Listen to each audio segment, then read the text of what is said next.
Hello guys, welcome to Pakistani real reaction. तो कैसे हैं आप सब? उम्मीद है आप सब बढ़िया होंगे और मजे में होंगे। मेरा नाम है मुदस्सिर। मैं हूं मुबशर। सो गाइस, टाइटल बताने से पहले ये बोल रहा हूँ कि इस वीडियो को देखकर आप इंडियन होने पर प्राउड फील गर्व करोगे। महसूस होगा। मतलब आपको गर्व होगा कि आप एक भारतीय हो। सीधी सी बात है। वीडियो का जो टाइटल है वो है जब 27 देश अमेरिका की धमकियों से डर गए लेकिन भारत अकेला शेर की तरह खड़ा रहा। तो भाई 27 देश, यूरोपीय देश भी अमेरिका की जो मतलब धमकी है उनसे डर गए थे, लेकिन टैरिफ की धमकियों से, लेकिन भारत अकेला शेर की तरह खड़ा रहा। उसके ऊपर फुल अपडेटेड वीडियो देखते हैं, काउंटडाउन करते हैं, 3 2 1 एंड स्टार्ट। दोस्तों, जब दुनिया की बड़ी बड़ी महाशक्तियां अमेरिका के सामने घुटने टेक रही थीं, जब 27 देशों का विशाल यूरोपीय साम्राज्य भी अपनी इज्जत और अपना व्यापार नहीं बचा पा रहा था, ठीक उसी वक्त दुनिया के एक कोने में एक देश ऐसा था जो सीना तान कर कह रहा था, हम तुम्हारी शर्तों पर नहीं झुकेंगे। ये कहानी है उस देश की जिसने दुनिया को दिखाया कि जब बात अपने लोगों के सम्मान और अपने देश के हित की आती है तो किसी भी सुपर पावर की दादागिरी नहीं चलती।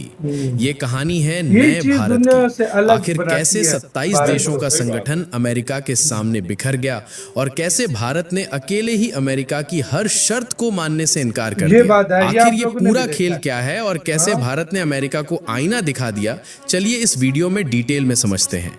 लेकिन आगे बढ़ने से पहले अगर आप भी भारत की इस ताकत पर गर्व महसूस करते हैं तो इस वीडियो को लाइक करके चैनल को सब्सक्राइब जरूर कर लीजिए। तो कहते हैं कि अगर दुश्मन को कमजोर करना है तो उसकी अर्थव्यवस्था पर चोट करो। और साल 2024 में अमेरिका के डोनाल्ड ट्रंप ठीक यही कर रहे थे।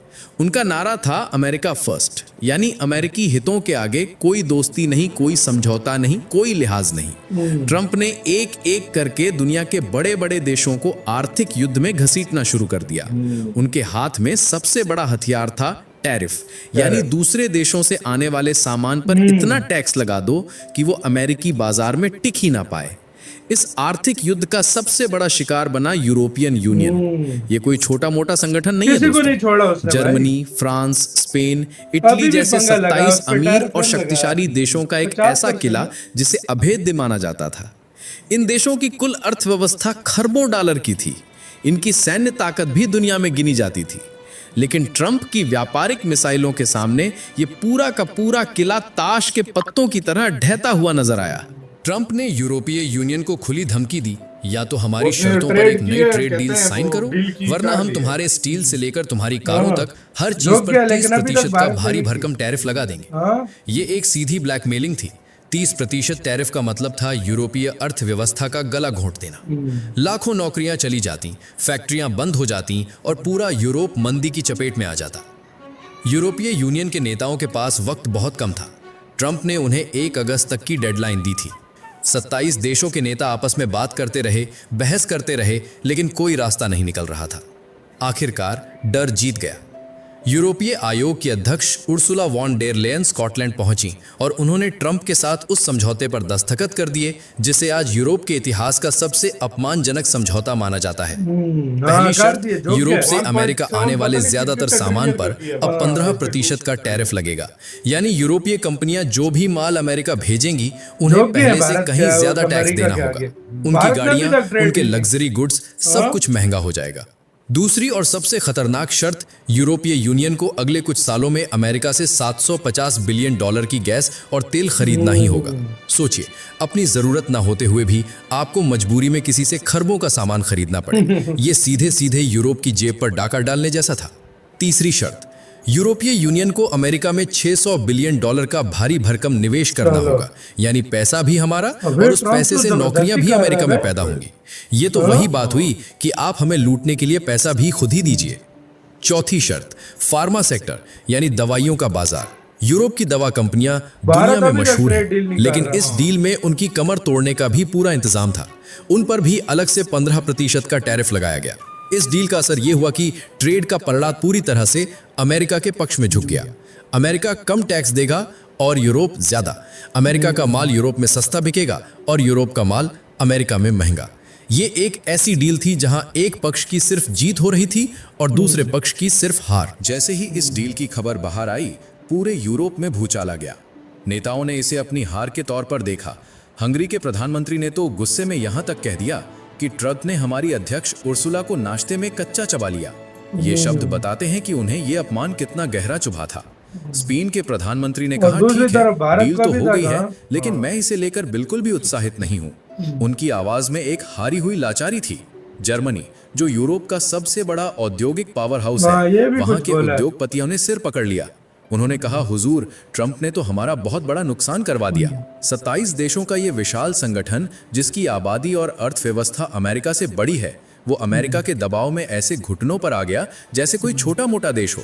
उन्होंने अपने लोगों का हित, अपनी कंपनियों का भविष्य, सब कुछ दांव पर लगा दिया, सिर्फ वाकई इसलिए भाई। क्योंकि वो ट्रंप की धमकी से डर गए थे। लेकिन दोस्तों, कहानी का दूसरा पहलू अब शुरू होता है। जिस वक्त यूरोप अपनी हार का मातम मना रहा था, उसी वक्त अमेरिका की नजरें भारत पर भी थीं। ट्रंप ने भारत को भी वही धमकी दी थी, वही 1 अगस्त की डेडलाइन, हाँ। वही टैरिफ का डर। अमेरिका को लगा कि जैसे यूरोप झुक गया, वैसे ही विकासशील भारत तो आसानी से उनकी पहले शर्तें 9 मान तारीख की लेगा। डेडलाइन दी अमेरिकी थी। अधिकारी दिल्ली के हाँ। चक्कर काट रहे थे, भारतीय अधिकारी वॉशिंगटन जा रहे थे। नेगोशिएशन के टेबल पर गहमा गहमी थी। ट्रंप मीडिया में बयान दे रहे थे कि हम भारत के साथ एक बहुत अच्छी डील करने वाले हैं, उम्मीद है जल्द हो जाएगी।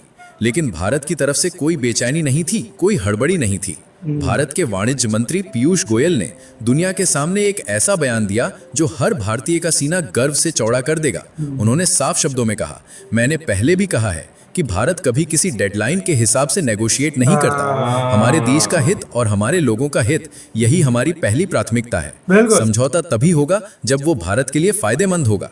ये सिर्फ एक बयान नहीं था, ये अमेरिका को एक मुंह तोड़ जवाब था। ये ऐलान था कि भारत अब वो पुराना देश नहीं रहा जिसे कोई भी झुका सकता है। दे। अमेरिका चाहता था कि भारत अपने एग्रीकल्चर सेक्टर यानी खेती किसानी के दरवाजे अमेरिकी कंपनियों और के लिए भारत पूरी में तरह बिल्कुल से खोल कबूल दें। नहीं है। वो चाहते थे कि अमेरिका का सस्ता दूध, सेब और दूसरे खूनी कृषि दूध उत्पाद बोलेंगे इसको, भारत हाँ। के बाजार में भर जाएं। अगर भारत ये शर्त मान लेता तो हमारे करोड़ों किसानों की जिंदगी तबाह हो सकती थी। हमारे किसान अमेरिकी कंपनियों की ताकत के सामने टिक नहीं पाते। भारत ने साफ कह दिया, असंभव। हम अपने किसानों के हितों के साथ कोई समझौता नहीं करेंगे। हम अपने डेयरी सेक्टर की सुरक्षा करेंगे। हम अपने एग्रीकल्चर को किसी भी विदेशी दबाव से बचा कर रखेंगे। लेकिन दोस्तों, लड़ाई सिर्फ खेती किसानी की नहीं थी। अमेरिका की नजर भारत के हेल्थ केयर और डिजिटल बाजार पर भी थी। अमेरिकी कंपनियां चाहती थीं कि भारत में बिकने वाले मेडिकल उपकरणों जैसे हार्ट स्टेंट और घुटना प्रत्यारोपण पर लगी प्राइस कैप हटा दी जाए। यानी वो चाहते थे कि इलाज इतना महंगा हो जाए कि आम भारतीय की पहुंच से बाहर हो जाए, लेकिन उनकी जेबें भरती रहें। भारत ने यहां भी दो टूक जवाब दिया, हमारे लोगों की सेहत तुम्हारे मुनाफे से बढ़कर है। हाँ। इसके अलावा वो भारत के डिजिटल डेटा पर भी अपना कब्जा चाहते थे। वो चाहते थे कि भारतीयों का डेटा अमेरिका में स्टोर हो, जहां उसका कोई भी इस्तेमाल किया जा सके। लेकिन भारत ने डेटा लोकलाइजेशन की अपनी नीति पर मजबूती से पहरा दिया और कहा, भारतीय का डेटा भारत की संपत्ति है। ऐसे के साथ हो यार वीडियो खत्म। यार गर्व से बोलो कि तुम एक भारतीय हो, सच बोल रहा हूँ मैं। 27 देश यार, गर्व से बोलो, अमेरिका 27 ने देश जो टैरिफ की झुक धमकी दी गए ना, और ऐसा झुके कि भाई अपने अब नुकसान में। अब खड़े होने लायक नहीं रहे। 600 करोड़ भी दो, ये भी दो।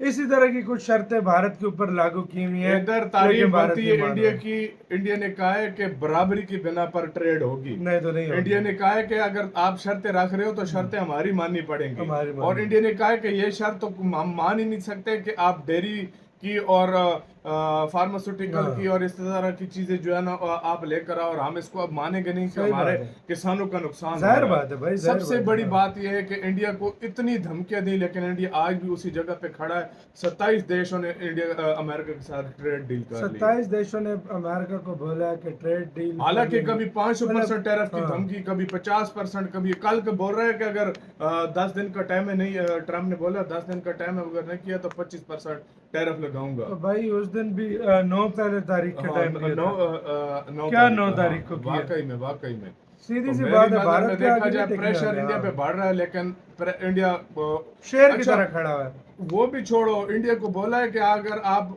रशिया से कोई चीज लोगे तो उस पर भी टैरिफ लगाएंगे। इंडिया उस पर भी खड़ा हुआ खड़ा हुआ है। है। इंडिया नहीं डरता भाई, इंडिया नहीं डरता। इंडिया का वो नहीं है कि भाई साहब यूरोप झुक गया तो इंडिया भी झुक जाए। इंडिया हाँ। अपने आप में एक महाशक्ति है सही बात और है। आने वाली सुपर पावर है। और सुपर पावर अगर आज झुक गई ना तो और देशों का भरोसा उठ जाएगा। उठ जाएगा। वो बोलेंगे तो डरता है, सही तो बात भारत नहीं डरने वाला, मुझे पता है। बराबरी पे ट्रेड हुई तो करेगा डील, बिल्कुल। बराबरी पे ना हुई तो भारत अपने मुझे भी किसानों यही का लगता है और इंडिया नुकसान सही नहीं जवाब करता। देने हाँ। वाला है। इंडिया अपने हाँ। इंडिया के ऊपर टैक्स की बात की, इंडिया ने कल की बात है डिजिटल टैक्स उनकी कंपनी पे हाँ, लगा लगा दिया। दिया। आपकी क्या राय है बताना, अपना बहुत ज्यादा ख्याल रखना तो है।